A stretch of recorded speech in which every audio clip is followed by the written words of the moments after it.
ആകാശവാണി. നമസ്കാരം. വാർത്തകൾ വായിക്കുന്നത് സോഫിയ ഡാനിയൽ.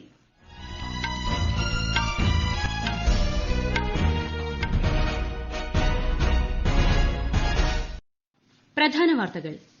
മാനവികതയുടെ ചരിത്രത്തിലെ പ്രധാനപ്പെട്ട വഴിത്തിരിവായി കോവിഡ് മഹാമാരി മാറുമെന്ന് G20 ഉച്ചകോടിയിൽ പ്രധാനമന്ത്രി നരേന്ദ്രമോദി.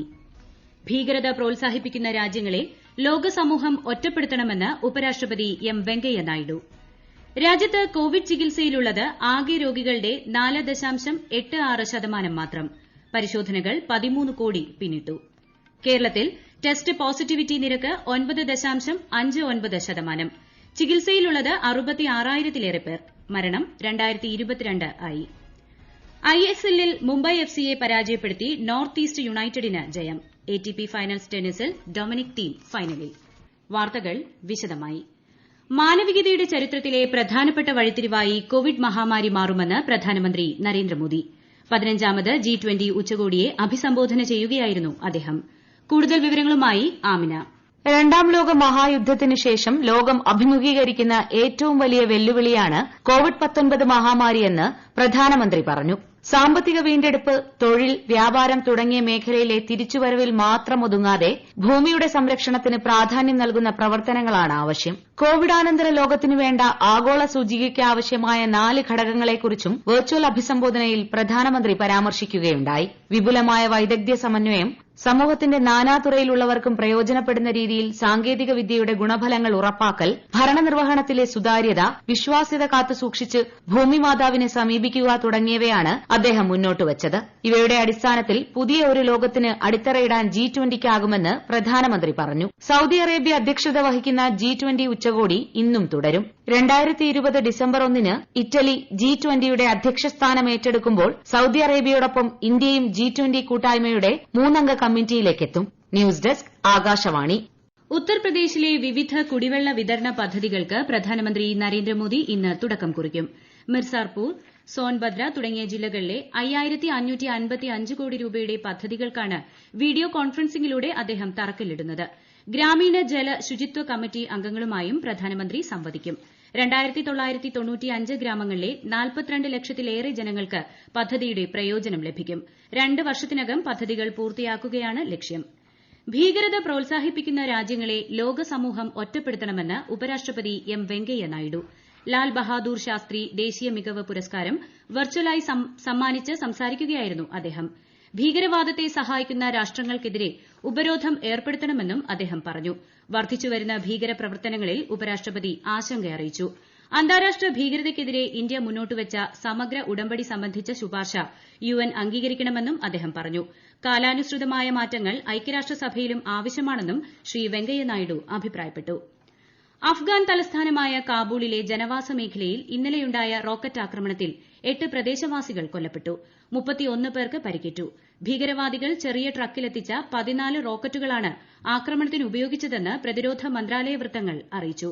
അഫ്ഗാനിസ്ഥാനെ സംബന്ധിച്ച് ഒരു സമ്മേളനം ജനീവയിൽ നടക്കാനിരിക്കെയാണ് എംബസികളെ ലക്ഷ്യം വെച്ച് ആക്രമണമുണ്ടായിരിക്കുന്നത്. NCCയുടെ 72ാം സ്ഥാപക ദിനം ഇന്ന്. ദിനാചരണത്തിന്റെ ഭാഗമായി ദേശീയ യുദ്ധസ്മാരകത്തിൽ രാജ്യത്തിനായി ജീവൻ ബലികഴിപ്പിച്ച ധീരയോദ്ധാക്കൾക്ക് ആദരവ് അർപ്പിച്ചു. പ്രതിരോധ secretary doctor Ajay Kumar, NCC director general lieutenant general Rajeev Chopra എന്നിവർ യുദ്ധസ്മാരകത്തിൽ പുഷ്പചക്രം സമർപ്പിച്ചു. ഈ വർഷം കോവിഡ്-19-നെതിരായ പോരാട്ടത്തിൽ NCC കേഡറ്റുകൾ നിസ്തുല സേവനമാണ് കാഴ്ചവച്ചതെന്ന് പ്രതിരോധ സെക്രട്ടറി അഭിപ്രായപ്പെട്ടു. സാഹിത്യരംഗത്തിന് നൽകിയ സംഭാവന പരിഗണിച്ച് കേന്ദ്ര വിദ്യാഭ്യാസ മന്ത്രി രമേശ് പൊക്രിയാൽ നിഷാങ്കിന് വാതായൻ സമഗ്ര സംഭാവന പുരസ്കാരം ലഭിച്ചു.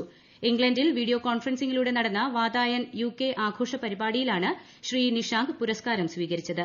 നാനാത്വത്തിലെ ഏകത്വമാണ് ഇന്ത്യയുടെ മുഖമുദ്രയെന്ന് പുരസ്കാരം സ്വീകരിച്ചു നടത്തിയ പ്രസംഗത്തിൽ ശ്രീ നിഷാങ്ക് പറഞ്ഞു.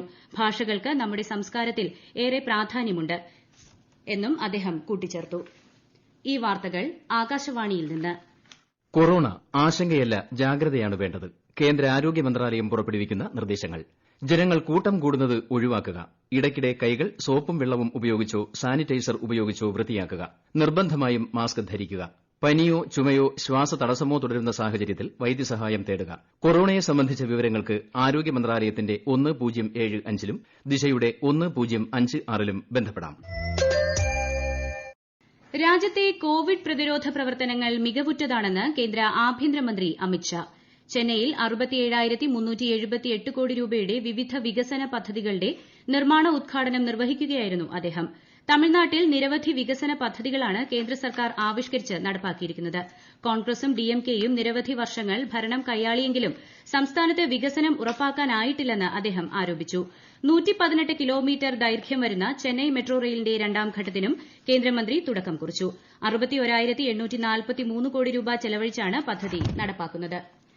രാജ്യത്ത് ഇതുവരെ നടത്തിയത് 13 കോടി കോവിഡ് പരിശോധനകൾ.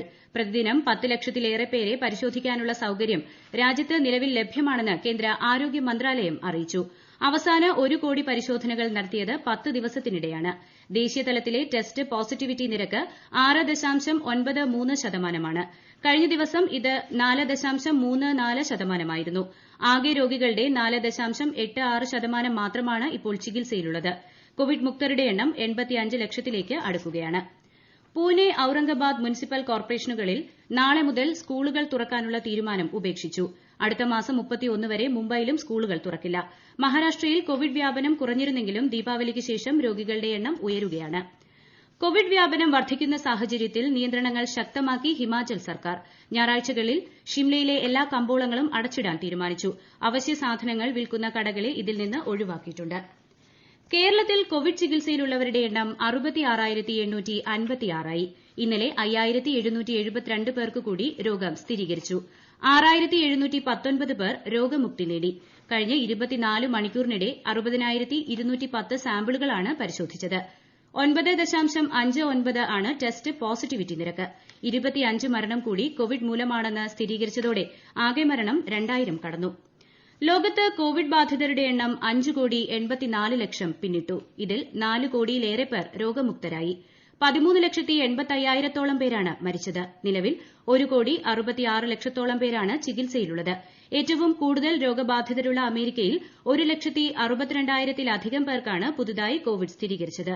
ഇന്നലെ മാത്രം ഇവിടെ 1,427 മരണം റിപ്പോർട്ട് ചെയ്തു. ലോക 1-ാം നമ്പർ താരം സെർബിയയുടെ നൊവാക് ജോക്കോവിച്ചിനെ പരാജയപ്പെടുത്തി ഓസ്ട്രിയയുടെ Dominic Thiem ATP final tennis ഫൈനലിൽ. സെമി ഫൈനലിൽ 3 സെറ്റ് നീണ്ട ആവേശ പോരാട്ടത്തിനൊടുവിലാണ് ലോക 3-ാം നമ്പർ താരം ടീം ഫൈനലിലെത്തിയത്. സ്കോർ 7-5, 6-7, 7-6. ടീമിന്റെ തുടർച്ചയായ 2-ാം ATP കലാശ പോരാട്ടമാണ് ഇത്. ഇന്ത്യൻ സൂപ്പർ ലീഗിലെ 2-ാം മത്സരത്തിൽ നോർത്ത് ഈസ്റ്റ് യുണൈറ്റഡിന് വിജയം. ഗോവയിൽ ഇന്നലെ 7-ാം സീസണിലെ 2-ാം മത്സരത്തിൽ കരുത്തരായ മുംബൈ FC-യാണ് നോർത്ത് ഈസ്റ്റ് പരാജയപ്പെടുത്തിയത്. എതിരില്ലാത്ത ഒരു ഗോളിനായിരുന്നു നോർത്ത് ഈസ്റ്റിന്റെ ജയം. 49-ാം മിനിറ്റിൽ കിട്ടിയ പെനാൽറ്റി കിക്ക് ഖ്വേസി അപ്പിയെയാണ് ഗോളാക്കിയത്. ഇന്ന് ഗോവ ബംഗളൂരു FC-യെ നേരിടും. ലോകത്തിലെ ഏറ്റവും വലിയ പുനരുപയോഗ ഊർജ്ജശേഷിയുള്ള രാജ്യമാണ് ഇന്ത്യയെന്ന് കേന്ദ്രമന്ത്രി R.K. സിംഗ്. ആഗോള താപനം കുറയ്ക്കുന്നതിന് ഇന്ത്യയുടെ പരിശ്രമങ്ങൾ ലോകം തിരിച്ചറിഞ്ഞു കഴിഞ്ഞതായി അദ്ദേഹം അഭിപ്രായപ്പെട്ടു. പാരീസ് ഉടമ്പടി മുന്നോട്ടുവച്ച ലക്ഷ്യം ഇന്ത്യ കൈവരിക്കുക മാത്രമല്ല മറികടക്കുകയും ചെയ്തിരിക്കുകയാണ്.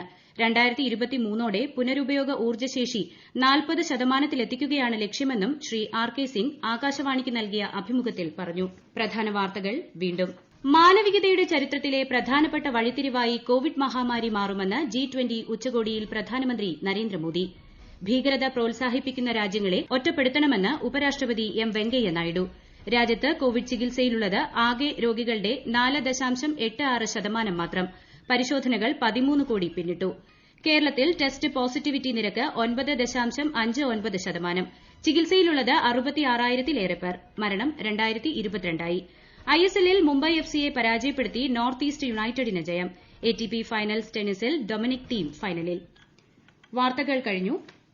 ഞങ്ങളുടെ വാർത്തകളും വാർത്താധിഷ്ഠിത പരിപാടികളും all India radio news Thiruvananthapuram എന്ന യൂട്യൂബ് ചാനലിൽ ലഭ്യമാണ്.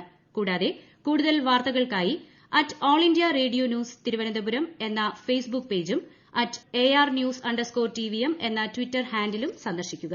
അടുത്ത വാർത്താ പ്രക്ഷേപണം രാവിലെ 10:15.